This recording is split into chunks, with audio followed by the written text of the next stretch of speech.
So, there's a conversation around some of our films not being commercially viable for an international audience.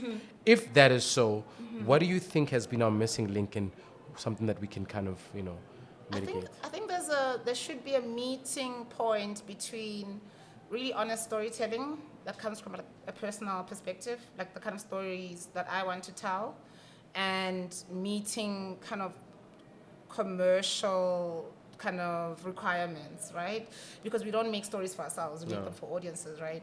But seeing films around the world and seeing South African films play to the world, what is apparent is that story is universal, things that we know.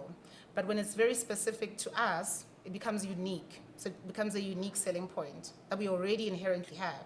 So if we honor the uniqueness of our stories, like Mochina, or like Matwete, a film that I love, it plays so Cult well. classic. I watched it in South Korea. I watched that film in South Korea, and it played so well. There was no misunderstanding. There was no.